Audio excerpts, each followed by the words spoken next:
गुरुर्ब्रह्मा गुरुर्विष्णु गुरुर्देवो महेश्वरः गुरुर्साक्षात् परब्रह्म तस्मै श्री गुरुवे नमः। ॐ गजाननं भूतगणाधिसेवितं कपितजम्बुफलचारुभक्षणम् उमासुतं शोकविनाशकारिकं नमामि विघ्नेश्वरपादपङ्कजं। सच्चिदानन्दरूपाय विश्वोत्पत्त्यादिहेतवे तापत्रे विनाशाय श्रीकृष्णाय वयं नमः। बोल वृंदावन बिहारी लाल की जय, बोल बांके बिहारी लाल की जय। आप सभी भक्तजन श्रीमद् भागवत महापुराण की कथा को श्रवण करने जा रहे हैं। उससे पहले हम आपको बता दें, आपकी कोई भी समस्या हो आप कमेंट बॉक्स में लिखें, उस पर हम शॉर्ट वीडियो में उस समस्या का समाधान बता देंगे। राधे राधे तो बोलना ही पड़ेगा। तो आज श्रीमद् भागवत महापुराण में श्री कृष्ण के लीला विहार का वर्णन हम आपको सुनाते हैं। तो आप सभी मन को एकाग्र करते हुए शांति पूर्वक कथा को श्रवण करेंगे और धर्म लाभ प्राप्त करेंगे। श्री सुखदेव जी कहते, परीक्षित, द्वारका नगरी की छटा अलौकिक थी। उसकी सड़कें मद चूते हुए मतवाले हाथियों, सुसज्जित योद्धाओं, घोड़ों और स्वर्ण में रथों की भीड़ से सदा सर्वदा भरी रहती थी। जिधर देखिए उधर ही हरे भरे उपवन और उद्यान लहरा रहे हैं। पात के पात वृक्ष फूलों से लदे हुए हैं। किससे लदे हुए हैं? जोर से बोला करो। फूलों से वो बोली, या तो बोला मत करो, बोला करो तो जोर से बोला करो। उन पर बैठकर भोरे गुनगुना रहे हैं और तरह तरह के पक्षी कलरव कर रहे हैं। वह नगरी सब प्रकार की संपत्तियों से भरपूर थी। जगत के श्रेष्ठ वीर यदुवंशी उसका सेवन करने में अपना सौभाग्य मानते थे। वहाँ की स्त्रियाँ सुंदर वेशभूषा से विभूषित थी और उनके अंग अंग से जवानी की छटा छिटकती रहती थी। वे जब अपने महलों में गेंद आदि के खेल खेलती और उनका कोई अंग कभी दिख जाता तो ऐसा जान पड़ता मानो बिजली चमक रही हो। लक्ष्मीपति भगवान की यही अपनी नगरी द्वारका थी। इसी में वे निवास करते थे। भगवान श्री कृष्ण 16,000 से अधिक पत्नियों के एकमात्र प्राणवल्लभ थे। उन पत्नियों के अलग अलग महल भी परम ऐश्वर्य से संपन्न थे।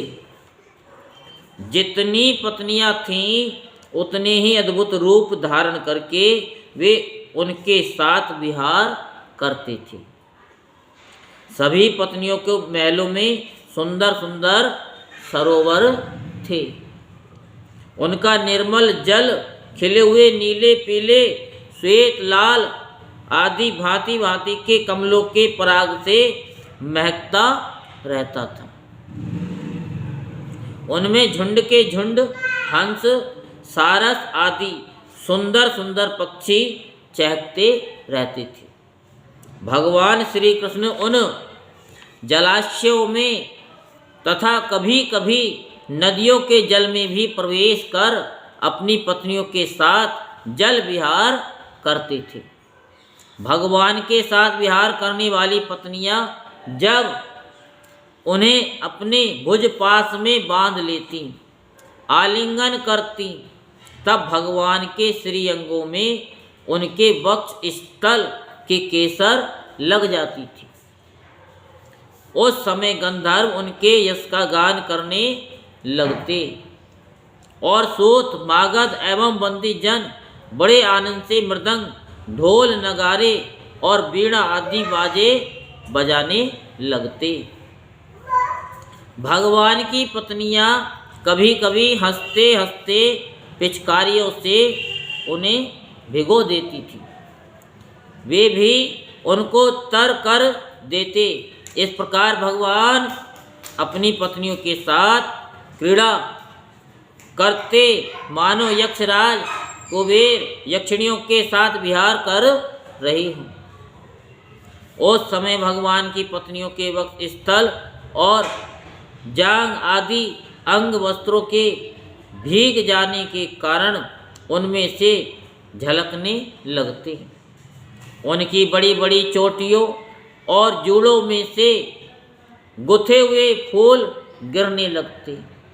वे उन्हें भिगोते भिगोते पिचकारी छीन लेने के लिए उनके पास पहुंच जाती और इसी बहाने अपने प्रियतम का आलिंगन कर लेती। उनके स्पर्श से पत्नियों के हृदय में प्रेम भाव की अभिवृद्धि हो जाती, जिससे उनका मुख कमल खिल उठता। ऐसे अवसरों पर उनकी शोभा और भी बढ़ जाया करती। उस समय भगवान श्री कृष्ण की वनमाला उन रानियों के वक्ष स्थल पर लगी हुई केसर के रंग से रंग जाती। विहार में अत्यंत मग्न हो जाने के कारण घुंघराली अलकें उन्मुक्त भाव से लहराने लगती। वे अपनी रानियों को बार बार भिगो देते और रानियां भी उन्हें सराबोर कर देती। भगवान श्री कृष्ण उनके साथ इस प्रकार विहार करते मानो कोई गजराज हथनियों से घिरकर उनके साथ क्रीड़ा कर रहा हो।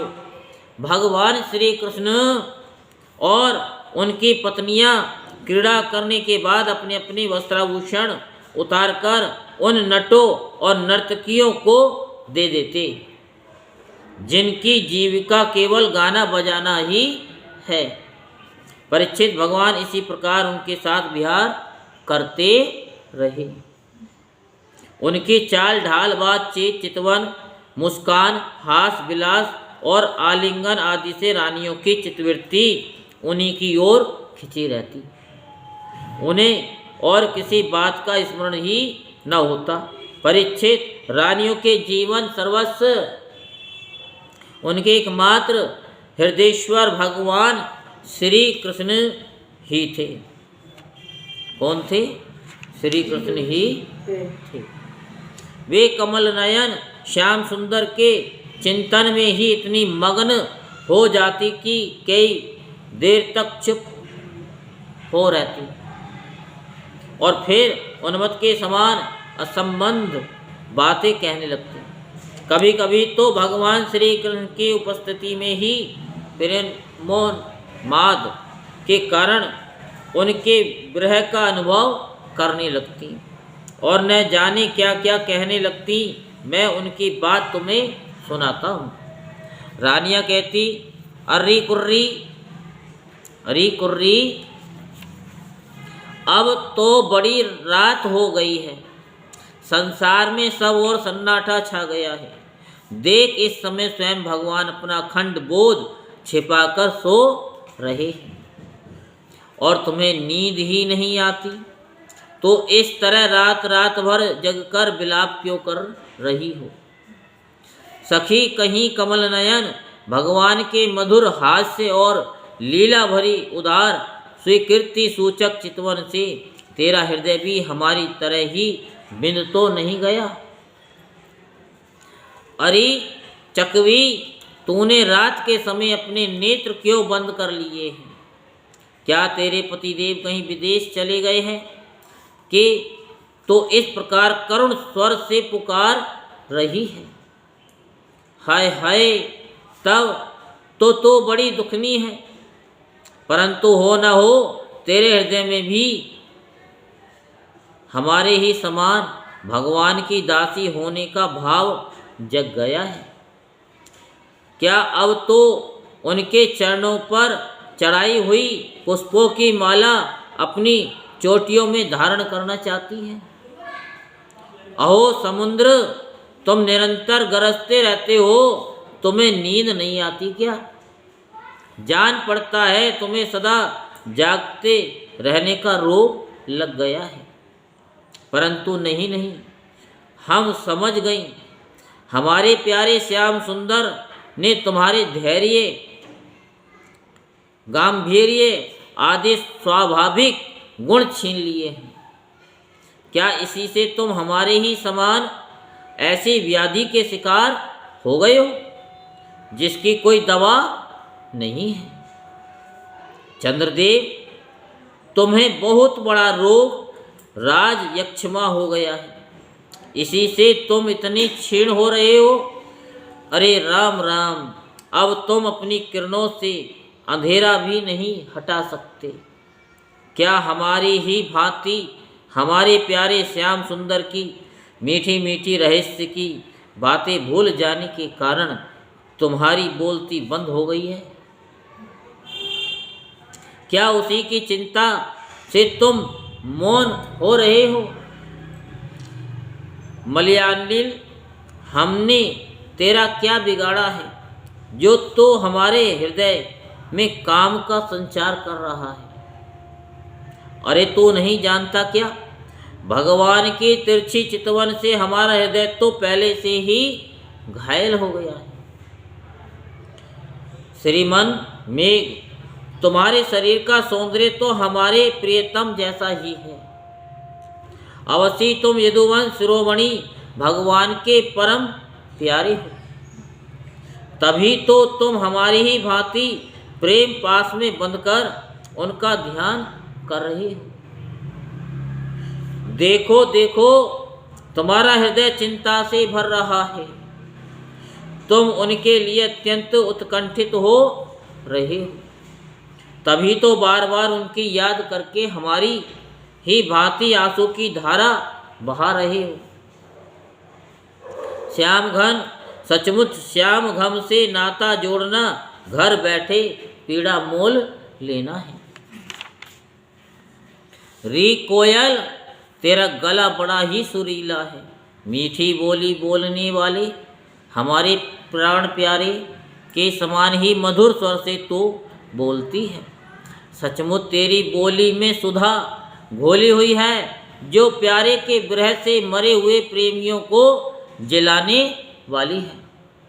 तो ही बता, इस समय हम तेरा क्या करें? प्रिय पर्वत, तुम तो बड़े उदार विचार के हो, तुमने ही पृथ्वी को भी धारण कर रखा है। न तुम हिलते डोलते हो और न कुछ कहते सुनते हो। जान पड़ता है कि किसी बड़ी बात की चिंता में मग्न हो रहे हो। ठीक है, हम समझ गई। तुम हमारी ही भांति चाहते हो कि अपने स्तनों के समान बहुत से शिखरों पर मैं भी भगवान श्याम सुंदर के चरण कमल धारण करूं। सुंदर पत्नियां, जो सुंदर पत्नी, समुद्र पत्नी, नदियां, ये ग्रीष्म ऋतु हैं। तुम्हारे कुंड सूख गए, अब तुम्हारे अंदर खिले हुए कमलों का सौंदर्य दिखता है। तुम बहुत दुबली पतली हो गई हो। जान पड़ता है जैसे हम प्रियतम श्याम सुंदर की प्रेम भरी चितवन न पाकर अपना हृदय खो बैठी हैं और अत्यंत दुबली पतली हो गई हैं। वैसे तुम भी मेघों के द्वारा अपने प्रियतम समुद्र का जल न पाकर ऐसी दीनहीन हो गई हो।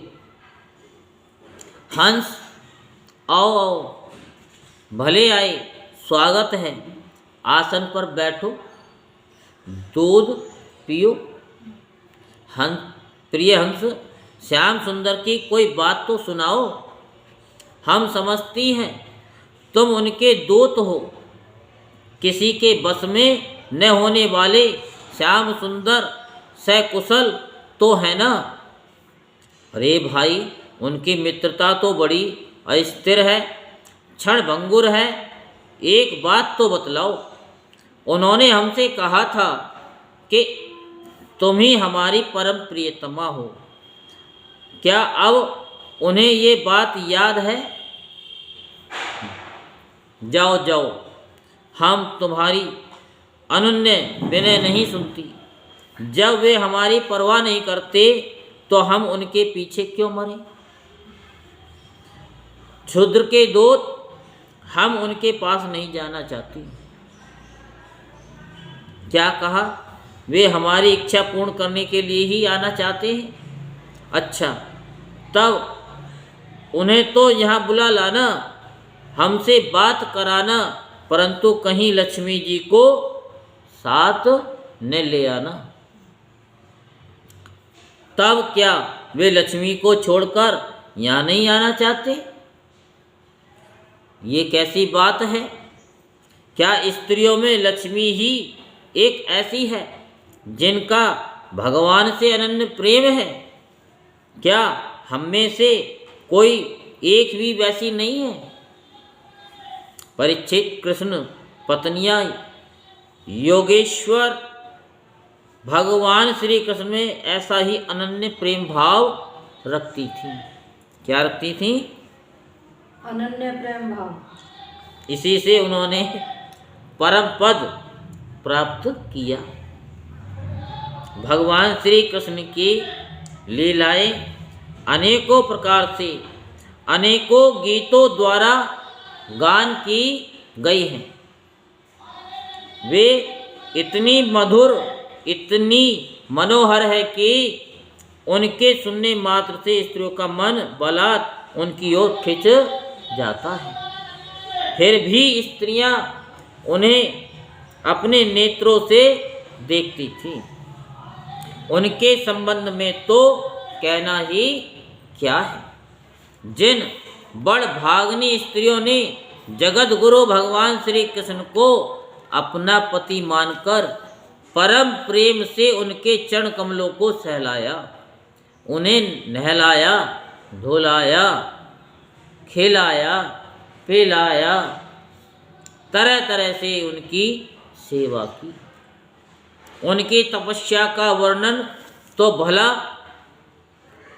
किया ही कैसे जा सकता है। परीक्षित, भगवान श्री कृष्ण सत्पुरुषों के एकमात्र आश्रय हैं।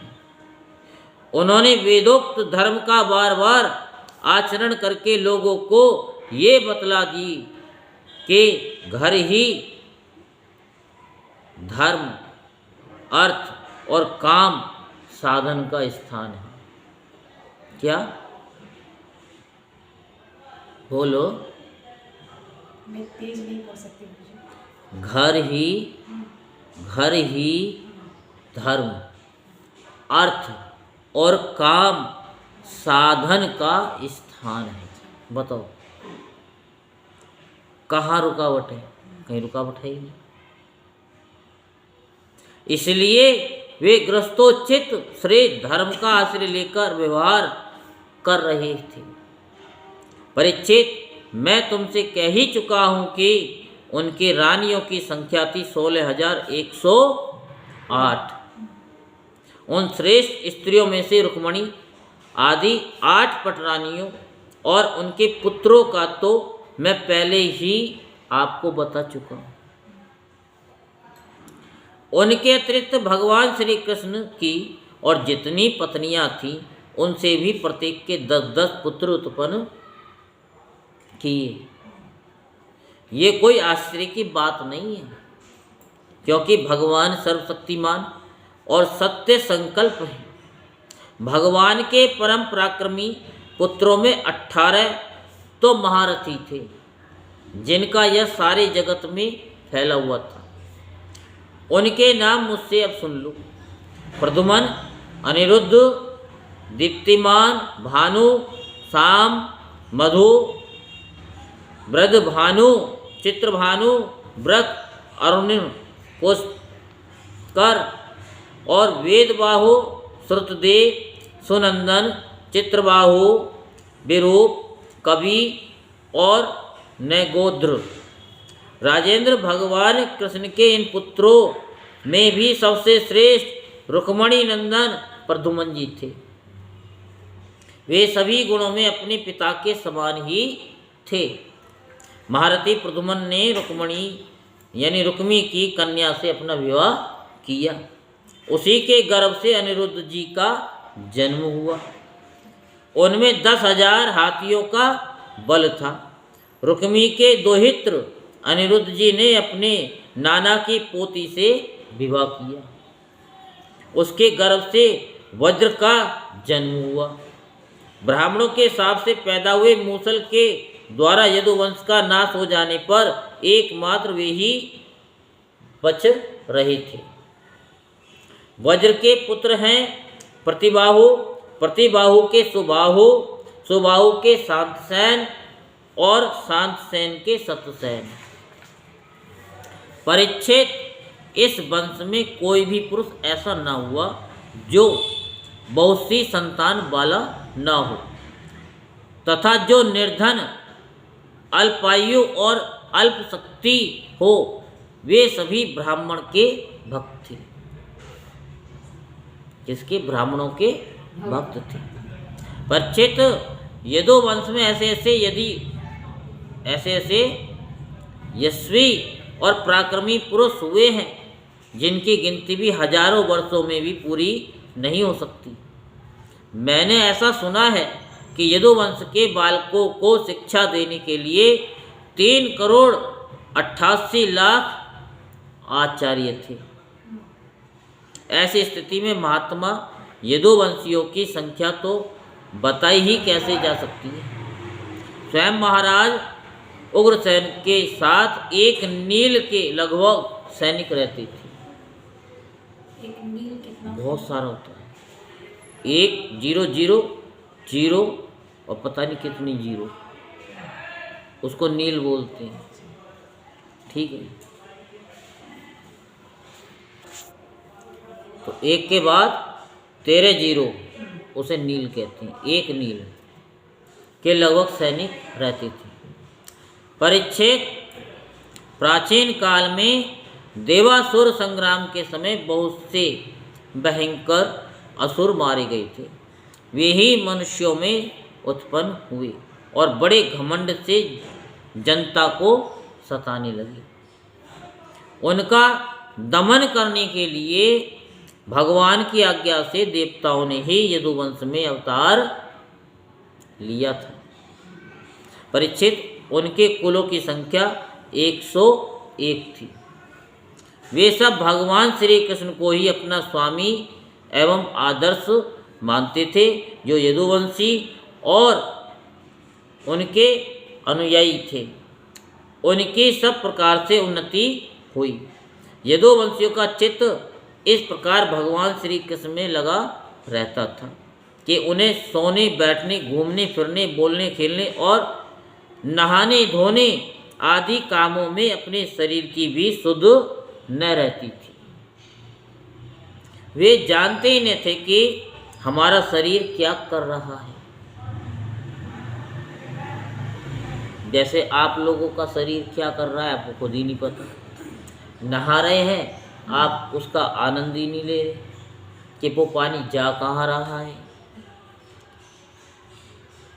कौन कौन से शरीर में जल डालते हैं तो क्या होता है, उसका आनंद का अनुभव लेते ही नहीं। बस डाला पानी और निकले बाहर। ये नहीं, एक एक लोटा पानी डाल ले, वो पानी जा कहाँ रहा है उसका अनुभव लो। आप खा रहे हो तो खाने का आनंद लो, लेकिन क्या कर रहे हैं, खाना भी चल रहा है, टीवी भी चल रहा है, सास भी एक दिन बहुत थी, बस सटक गए, ना उसका आनंद लिया। भगवान का भजन कर रहे हैं, ध्यान पता नहीं कहाँ कहाँ चल रहा है। कोई भी क्रिया करो इस शरीर से, उसका आनंद लो, मज़ा मत लो, सही। क्योंकि मज़ा जो है सजा में बदल जाती है। आनंद लो कि इस शरीर में हम क्या फील कर रहे हैं, फीलिंग लो। क्या फीलिंग? हर चीज़ का हमें किस चीज़ में आनंद मिल रहा है, सही। सांसारिक वस्तु में या अंतरात्मा में आनंद मिल रहा है। हम जो कर्म कर रहे हैं उस कर्म में हमको आनंद मिल रहा है या नहीं मिल रहा है, उस पर ध्यान दो। जो हम कार्य कर रहे हैं उसमें आपको आनंद है या नहीं, ये जबरदस्ती। क्योंकि इंसान तभी कुछ प्राप्त कर सकता है जब जिस कार्य में मन लग जाए। जबरदस्ती नहीं कि पति को तो रोटी बना के खिलानी ही पड़ेगी, बच्चों को तो रोटी बना के खिलानी पड़ेगी, नहीं। उसमें भी एक आनंद लो कि पति मेरा परमेश्वर है, बच्चों में ये मेरे कन्हैया है, लड़की है कि मैं अपनी राधा के लिए बना रही हूँ। अगर उस भाव उसके अंदर जोड़ दोगे तो वो काम भी आपका हो जाएगा और कार्य भी आपका हो जाएगा आनंद में, वो भार रूप में नहीं कि नहीं इसे ढोना पड़ेगा। तो ये शरीर हमारा क्या कर रहा है, उनको शुद्ध नहीं थी, तो इसलिए आपको बताया है, इसमें आज से ही काम करना शुरू कर दो। ओशो जी महाराज कहते थे कि अनुभव लो हर चीज़ का, कोई भी आप कार्य करो उसका अनुभव लो, उसका आनंद लो। तो हमने आपको बताया कथा के माध्यम से, फीलिंग लो, फीलिंग में ही सब कुछ है। ध्यान में भी फीलिंग में जाओ। उनकी समस्त शारीरिक क्रियाएं यंत्र की भांति अपने आप होती रहती थी। यंत्र समझते हो ना? नहीं, यंत्र जैसे कि घड़ी है, उसमें सेल लगा दो तो अपने आप ही चलती रहेगी नॉन स्टॉप, जब तक उसके अंदर शक्ति है। तो ऐसे ही यंत्र होते हैं। अब खाली कागज़ वाले नहीं जो पंडित जी गुरु जी बना करके दे देते हैं कि लो जी इसे कर लो, अपने हाथ में बांध लो, गले में लटका लो। हर चीज़ का एक यंत्र, जैसे जूता बनाने वाले का भी एक यंत्र ही होता है, हर चीज़ का एक यंत्र है। तो परीक्षित, भगवान का चरण धोवन गंगा जी अवश्य ही समस्त तीर्थों में महान एवं पवित्र है, परंतु जब स्वयं परम तीर्थ स्वरूप भगवान ने ये 2 वंश में अवतार ग्रहण किया, तब तो गंगा जी की महिमा अपने आप ही उनके सुयश तीर्थ की अपेक्षा कम हो गई। भगवान के स्वरूप की ये कितनी बड़ी महिमा है कि उनसे प्रेम करने वाले भक्त और द्वेष करने वाले शत्रु दोनों ही उनके स्वरूप को प्राप्त हुए, दोनों ही। ये नहीं कि नहीं, यही तो हम कहते हैं, या तो प्रभु से प्रेम कर लो या उनसे दुश्मनी कर लो। अब ना तो तुम प्रेम कर पाते हो ना दुश्मनी कर पाते हो, बीच में लटक जाती हो। और बीच में भी नहीं, साइड में लटकते हो। बीच में भी लटको तो कम से कम तराजू की तरह तुल करके बराबर तो हो जाओ। उसमें भी बराबर नहीं होते, कभी इधर को हो गए तो कभी इधर को हो गए, कभी इधर को हो गए, बस हिचकोले खा रहे हैं। हिचकोले का मतलब क्या होता है? हाँ, डगमग डगमग डगमग। जिस लक्ष्मी को प्राप्त करने के लिए बड़े बड़े देवता यत्न करते रहते हैं, वे ही भगवान की सेवा में नित्य निरंतर लगी रहती हैं। भगवान का नाम एक बार सुनने अथवा उच्चारण करने से ही सारे अमंगलों को नष्ट कर देता है। ऋषियों के वंशजों में जितने भी धर्म प्रचलित हैं, सबके संस्थापक भगवान श्री कृष्ण ही हैं। वे अपने हाथ में काल स्वरूप चक्र लिए रहते हैं। परीक्षित, ऐसी स्थिति में वे पृथ्वी का भार उतार देते हैं। जैसे आप कथा को सुनते हैं और सुनने के बाद उसे फेसबुक पे, व्हाट्सएप पे, स्टेटस पे लगा देते हैं, शेयर कर देते हैं, तो क्या है कि वो आपका भार उतर गया। आपकी गाड़ी तो आपने मोड़ी, सामने वाले ने देखी ना देखी वो उसका काम है, आपने तो उसको शेयर कर ही दिया। ये कौन बड़ी बात है? शेयर करना कोई बड़ी बात है क्या? जहाँ लाइक कर रहे हैं, कमेंट कर रहे हैं, साथ में उसको शेयर भी कर दें, एक क्षण भर का। न जाने आपके उस शेयर करने से किसका भला कब हो जाए। शेयर करेंगे, हजारों के पास जाएगी, करोड़ों के पास जाएगी, वो करोड़ों थोड़ी किस्मत वाले हैं जो उस पर क्लिक करके सुन लेंगे, सब भगा देंगे। जैसे आप लोग नहाते हो कितनी बाल्टियों से, पता नहीं, क्या सारा ही शरीर में चिपक जाता है? सारा ही निकल जाता है, और थोड़ा बहुत बचता भी है तो उसे तौलिया से पोंछ लेते हैं। कान में क्या, मुंह में क्या, जहाँ भी होता है वहीं पोंछ देती हैं कि रह ना जाए जरा सो भी। तो भगवान श्री कृष्ण ही समस्त जीवों के आश्रय स्थान है। तो यही तो चीज़ हम आपको बता रहे हैं। यद्यपि वे सदा सर्वदा सर्वस्व उपस्थित रहते हैं, फिर भी कहने के लिए उन्होंने देवकी जी के गर्भ से जन्म लिया है। यदुवंश वीर पार्षदों के रूप से उनकी सेवा करते रहते हैं। उन्होंने अपने भुजबल से अधर्म का अंत कर दिया। परीक्षित, भगवान स्वभाव से ही चराचर जगत का दुख मिटाते रहते हैं। क्या आप किसी का दुख मिटाते हो? मिटाना चाहिए।